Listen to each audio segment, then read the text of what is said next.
Um,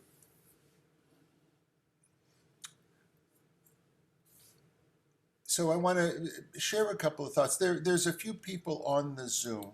What I'm thinking to do is to talk a little bit about the Haftarah and read just a couple of sentences. Put them. I'll put them up on the screen. And if anyone wants to offer a couple of cents about some insights that they have from them, or how they resonate with you, that would be fine. So the Torah portion it's one of these in between Tisha B'Av and the high holidays. There's 6 of them that say, "You have sinned, but I will welcome you back." That's what God says. And it starts off, "Look, you've been so afflicted. You've been like without a base, like a storm-tossed ship. But God instead will set a foundation for us, and those foundations will be made with sapphires. And God will bring us back into the gates, and the gates will be made of rubies and precious stones, and your peace shall be wonderful." God is saying essentially, repent, and I will be very happy to welcome you back, to have you come back to me. And then it talks a little bit about people who do, I guess, foolish things with what's given to them. We're going to take a look at the last part of the Torah portion. It's in Isaiah, this is the Haftarah, Isaiah chapter 55. And God says to us, I'm going to read it through a little bit, and then I'll talk, and then I'll welcome any comments. "Come, all you who are thirsty, come to the waters, and you who have no money, come, buy and eat. Come, buy wine and milk without money and without cost. Why spend money on what is not bread, and your labor on what does not satisfy? Listen to me and eat what is good, and you will delight in the richest of fare. Give ear, come to me, listen that you may live. I will make an everlasting covenant with you. My faithful love promised to David. See, I have made him a witness to the peoples, a ruler and commander of the peoples. Surely you will summon nations you know not, and nations you do not know will come running to you, because of the Lord your God, the Holy One of Israel, for he has empowered you with splendor." All right, so God says some really nice stuff about us. God says, come on, I've got things for you. Why do you go elsewhere to try to get things that don't even satisfy you? But God says, I'll totally be with you, and you will fare very well in the realm of nations, of other nations of the world. I keep coming back to this first part. I mean, it might have something to do with the fact that I was an economics major in undergrad. But there's a very powerful metaphor here, and it's talking about buying things that are important, and getting things that are important. "Come, all who are thirsty, come to the waters." Now, it's interesting that one of the most important things we need in our life is fresh water. And we assume that it's always free, right? You go to a restaurant, you get a free glass of water.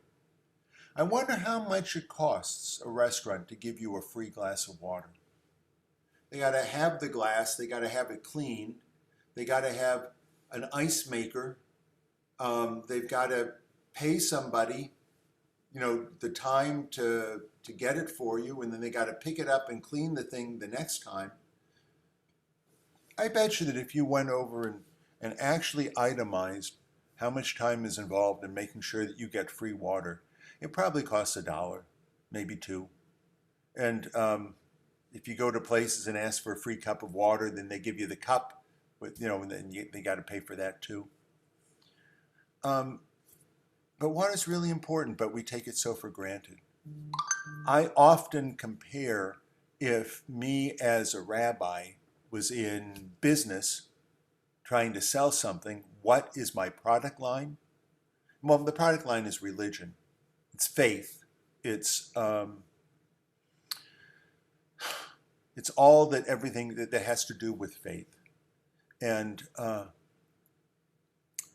if I compared it to a product, it would be something like water. It's very hard to get a good source of faith, very hard to get pure water, but really, really important. But everybody takes it for granted. Or on another level, air. I provide clean air. That's the business I'm in. No one wants to pay for it. Who wants to pay for air? And people don't always know the difference between really pure air and air that's just sort of good enough to keep you going. But here we've got that analogy. All who are thirsty come to the waters.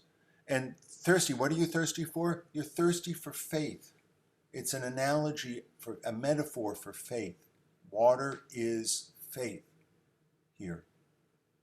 And you who have no money, what is money?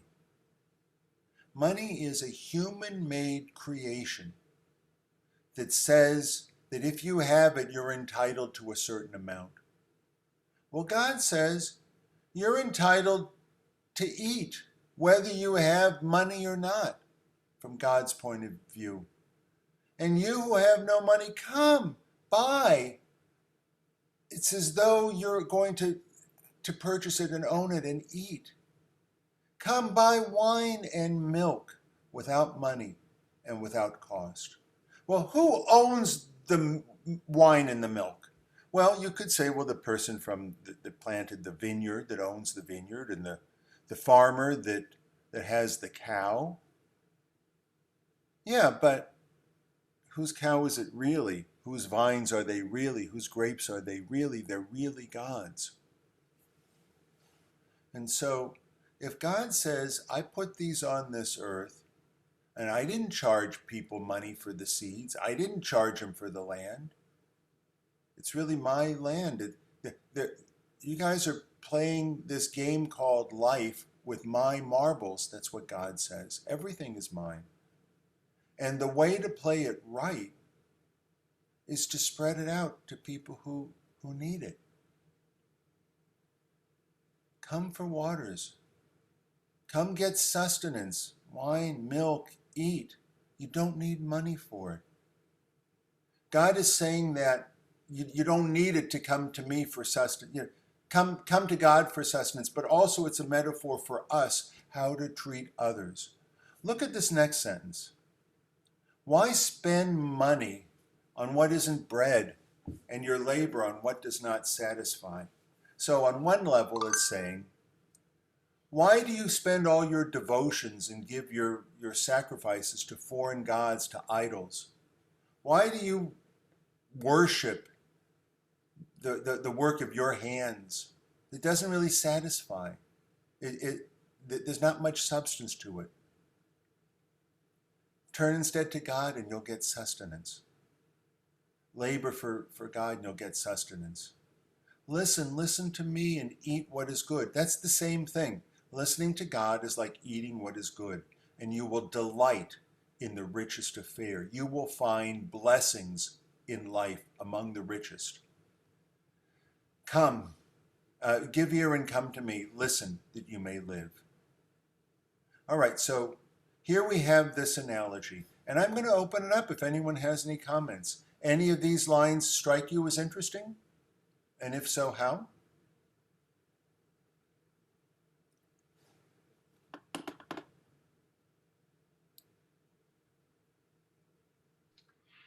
So, Rabbi, so looking at this and the things that it's talking about is it's looking at things that you need so you can live. It's not, the added things. It's not talking about whether it's, the nicer things in life, the things that you don't necessarily you can live without. So it wants to make sure you can survive. It's looking at survival more than just, bread, wine, and milk, but not looking at, meat or other types of foods that you're eating that could be more of a luxury item. Right, it's not talking about jewelry. Yep. It's not talking about fancy clothes. It's, wine is a little privileged, but you can have those things. Hmm. That's a good point. Focus on some of the real important parts of life first. Any other comments?